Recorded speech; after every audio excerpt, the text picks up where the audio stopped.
नमस्कार दोस्तों, आपका स्वागत है हमारे चैनल पर, जहां हम आपको सच्ची और डरावनी कहानियों की दुनिया में ले जाते हैं। आज की कहानी हमें हमारे सब्सक्राइबर आकाश शर्मा ने भेजी है, जो उत्तर प्रदेश से हैं। यह कहानी उस खौफनाक हादसे की है जो हाईवे नंबर 13 पर घटा, जहां एक औरत की आत्मा अब भी भटकती है। यह दिल दहला देने वाली कहानी आपको हैरान कर देगी। कहानी शुरू करने से पहले अगर आपने अभी तक हमारे चैनल को सब्सक्राइब नहीं किया है तो तुरंत सब्सक्राइब करें, ताकि आपको ऐसी ही डरावनी और सच्ची कहानियों का नोटिफिकेशन मिलता रहे। तो आइए सुनते हैं आज की कहानी। सुमन और रोहित को शादी को 4 साल हो चुके थे। वे एक छोटे से शहर में रहते थे, जहां जिंदगी थोड़ी धीमी और शांति से चलती थी। सुमन का शांत स्वभाव और उसकी विनम्रता उसे सबका प्रिय बनाती थी। रोहित एक साधारण नौकरी करने वाला व्यक्ति था। वह सुमन से बेइंतहा प्यार करता था। दोनों का सपना था कि एक दिन उनका छोटा सा घर बच्चों की हंसी खुशी से गूंजेगा। वो दिन अब दूर नहीं था। सुमन के गर्भ में उनके पहले बच्चे का 9वां महीना चल रहा था। हर दिन रोहित और सुमन उस बच्चे के आने का बेसब्री से इंतज़ार कर रहे थे। दोनों ने मिलकर घर के एक कोने में बच्चे के लिए छोटे छोटे कपड़े, खिलौने और एक पालना तैयार किया था। जब भी वो खाली होते, वे अपने बच्चे के भविष्य के बारे में बातें किया करते, उसका नाम सोचते और उसकी परवरिश की योजनाएं बनाते। सुमन ने अपने दिल में यह ठान लिया था कि उसका पहला बच्चा बेटी होगी और उसका नाम अवनी रखा जाएगा। एक दिन डॉक्टर ने सुमन को बताया कि अब किसी भी समय डिलीवरी हो सकती है। सुमन को थोड़ी बेचैनी महसूस होने लगी थी, लेकिन उसने इसे सामान्य समझा और घर पर आराम करने लगी। एक रात जब बाहर बादल घिर आए थे और हल्की ठंडी हवा चल रही थी, सुमन को हल्का दर्द महसूस हुआ। रोहित ने जब सुमन की हालत देखी तो उसने तुरंत डॉक्टर को फ़ोन किया।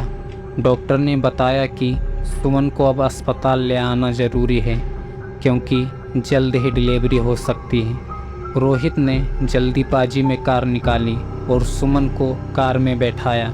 उसने अस्पताल की ओर जाने का रास्ता पकड़ लिया, जो शहर से कुछ दूर था। वहां पहुंचने के लिए उन्हें हाईवे नंबर 13 से होकर गुजरना पड़ता था। यह वही हाईवे था जिसके बारे में शहर में कई तरह की अफवाहें फैली हुई थी। यहाँ अक्सर हादसे होते थे और कुछ लोगों का कहना था कि इस हाईवे पर कुछ अजीब घटनाएं भी घटती थी। मगर उस वक्त रोहित और सुमन को इन बातों की परवाह नहीं थी। उनके दिमाग में बस जल्द से जल्द अस्पताल पहुंचने की बात चल रही थी। रात के लगभग 11 बज रहे थे। हल्की बारिश शुरू हो चुकी थी और रास्ते में बहुत कम गाड़ियां दिखाई दे रही थी।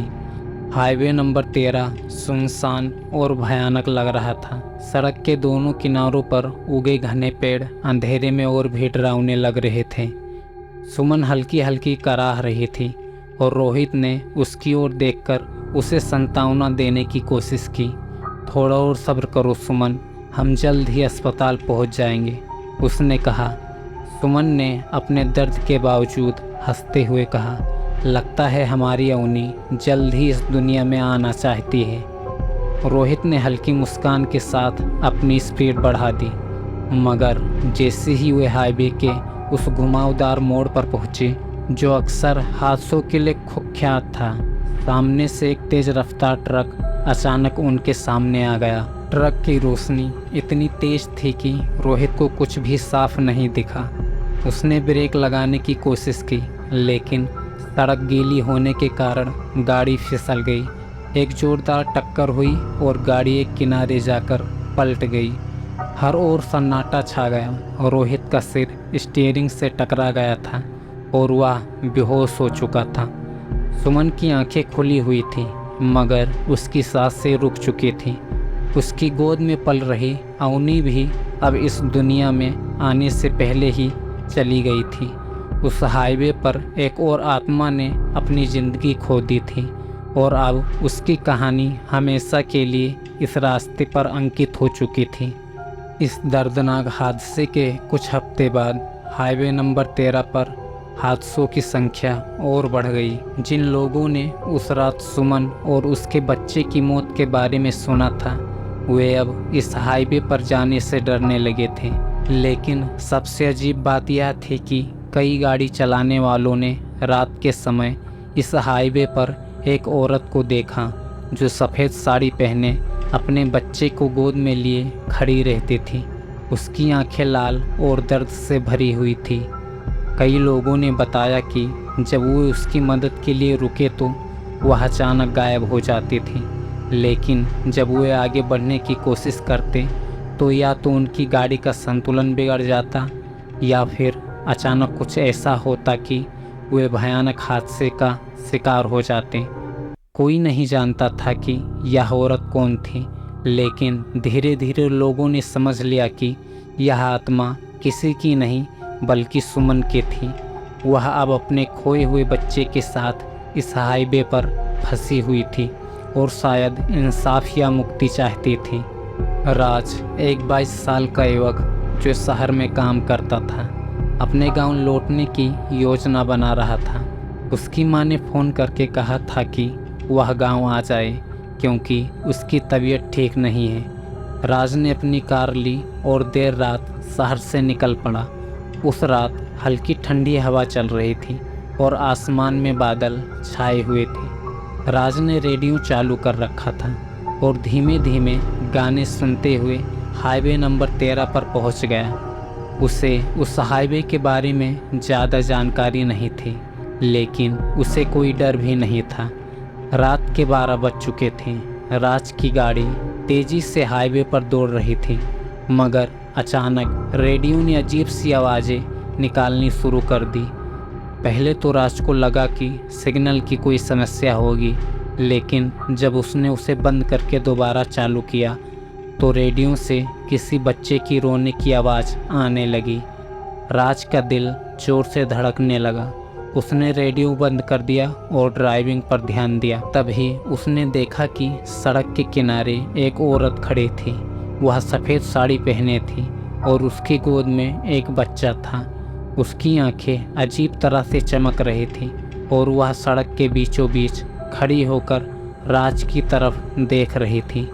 राज ने गाड़ी धीमी की और उसकी मदद करने के लिए सोचा, लेकिन जैसे ही वह करीब पहुंचा, उस औरत का चेहरा अचानक बदल गया। उसकी आंखें काली हो गई और उसके मुंह से एक भयानक आवाज़ निकलने लगी। राज ने गाड़ी के ब्रेक लगाए, लेकिन उसकी गाड़ी एक किनारे जाकर फिसल गई। राज की गाड़ी सड़क से फिसलकर एक किनारे जाकर धूल के गुबार में रुक गई। उसकी सांसें तेज हो रही थी। दिल की धड़कन इतनी तेज थी कि उसने अपनी छाती में धड़कनें गूंजती महसूस हो रही थी। वह पूरी तरह हिल चुका था। उसने किसी तरह हिम्मत जुटाकर देखा कि वह औरत अब सड़क पर नहीं थी, मगर उसकी आंखों में जो भयानक चेहरा उसने देखा था, वो दृश्य बार बार उसकी आंखों के सामने घूम रहा था। कुछ देर तक राज अपनी गाड़ी के अंदर ही बैठा रहा। दरवाजे को लॉक कर लिया था और बाहर देखने से बच रहा था। उसकी समझ में नहीं आ रहा था कि ये सब क्या हो रहा है। क्या यह उसकी कल्पना थी? क्या वह वाकई किसी आत्मा से मिल चुका था? तभी अचानक गाड़ी की शीशे पर कुछ आवाज़ आई, जैसे किसी ने शीशे को पीटा हो। राज ने चौंक कर शीशे की ओर देखा और उसकी रूह कांप गई। वह सफ़ेद साड़ी वाली औरत उसकी गाड़ी के बाहर खड़ी थी। उसके चेहरे पर भयानक उदासी थी और उसकी गोद में बच्चा अभी भी लहूलुहान था। राज की चीख निकल गई। वह तेज़ी से कार के अंदर ही छटपटाने लगा। उसने गाड़ी स्टार्ट करने की कोशिश की, लेकिन इंजन अजीब आवाज़ कर रहा था और गाड़ी स्टार्ट नहीं हो रही थी। राज अब पूरी तरह से डर के साए में आ चुका था। उस औरत की आत्मा जैसे उसकी आत्मा में घुस गई हो, और उसका दिल अब किसी भी पल बंद हो जाने वाला था। तभी राज ने गाड़ी के शीशे से देखा कि वो औरत अब गाड़ी के चारों तरफ चक्कर काट रही है। उसकी आंखें ठहरी हुई थी और जैसे ही राज की आंखें उससे मिली, वह औरत उसकी तरफ इशारा करते हुए कुछ बड़बड़ाने लगी। राज ने खिड़की के बाहर देखा, वह औरत अब गाड़ी के बिल्कुल पास आ चुकी थी। राज के हाथ कांपने लगे। उसने जैसे तैसे दरवाजे को बंद किया, लेकिन उस औरत की छाया गाड़ी के शीशे पर पड़ रही थी। राज ने डर से आंखें बंद कर ली और उसकी प्रार्थना यही थी कि वह किसी तरह इस डरावनी स्थिति से बच जाए। कुछ मिनट बाद राज ने महसूस किया कि गाड़ी के आसपास का सन्नाटा अचानक से गहरा हो गया है। उसने धीरे से आंखें खोली और बाहर झांका। वो औरत अब वहाँ नहीं थी। राज ने राहत की सांस ली, लेकिन उसे अभी भी गाड़ी स्टार्ट करनी थी। उसकी सांसें तेज थी और वह अब हर पल खुद को खतरे में महसूस कर रहा था। किसी तरह हिम्मत जुटाकर उसने गाड़ी को फिर से स्टार्ट किया और इस बार गाड़ी चल पड़ी। राज ने बिना पीछे मुड़े गाड़ी को तेज़ी से भगाना शुरू कर दिया। उसकी आंखों में डर और सवाल थे। कौन थी वो औरत और वह उससे क्या चाहती थी? जैसे जैसे वह हाईवे से दूर हो रहा था, उसकी धड़कनें थोड़ी सामान्य होने लगी, लेकिन उस रात की घटनाएं उसके दिल में किसी भयानक सपने की तरह यादगार हो चुकी थी। राज को यह जानने की जिज्ञासा थी कि आखिर वह औरत कौन थी। अगले दिन उसने गांव के एक बुजुर्ग से इस बारे में बात की, जो हाईवे नंबर 13 से जुड़ी कहानियों को अच्छे से जानते थे। जब राज ने उस औरत के बारे में बताया तो बुजुर्ग की आंखों में एक गंभीरता छा गई। तूने सुमन को देखा है? बुजुर्ग ने कहा। वह औरत जो इस हाईवे पर कई साल पहले मरी थी, उसे और उसके होने वाले बच्चे को इस दुनिया में इंसाफ नहीं मिला। वह हादसे का शिकार हो गई थी और अब उसकी आत्मा इस हाईवे पर भटक रही है। वह किसी भी गाड़ी वाले को नहीं छोड़ती जो इस रास्ते से गुजरता है, खासकर रात के समय। राज हक्का बक्का रह गया। बुजुर्ग ने आगे बताया कि सुमन की आत्मा तब से लोगों को सताने लगी थी जब से उसकी और उसके बच्चे की मौत हाईवे पर हुई थी। वह किसी को चैन से गुजरने नहीं देती, क्योंकि उसकी आत्मा अपने बच्चे की मौत का बदला चाहती थी। राज ने फैसला किया कि उसे सुमन की आत्मा को शांति दिलाने के लिए कुछ करना होगा। वह उस हाईवे पर वापस गया और उस जगह जाकर जहां सुमन की मौत हुई थी, उसने उसके और उसके बच्चे की आत्मा के लिए प्रार्थना की। उसने मोमबत्ती जलाई और कहा, सुमन, मैं नहीं जानता कि तुम्हें किसने चोट पहुंचाई, लेकिन मैं तुम्हारे और तुम्हारे बच्चे के लिए इंसाफ की दुआ करता हूँ। तुम अब आराम करो। राज को महसूस हुआ कि उसके शब्दों के साथ एक अदृश्य भार उसके ऊपर से हट गया था, जैसे कोई उसकी बात सुन रहा हो। फिर अचानक वहाँ हवा आ गई, जैसे किसी ने उसे स्वीकार कर लिया हो। उस दिन के बाद राज ने सुना कि हाईवे नंबर 13 पर हादसे कम हो गए थे। शायद सुमन की आत्मा को अब शांति मिल गई थी, मगर यह यकीन किसी को नहीं था कि वह आत्मा हमेशा के लिए चली गई थी, या फिर वह बस उस रात की तरह फिर किसी नए सफ़र करने वालों के सामने आने का इंतज़ार कर रही थी। राज उस रात को कभी नहीं भूला। वह जानता था कि इस दुनिया में कुछ ऐसी ताकतें हैं जिनका वजूद इंसानों की समझ से परे है।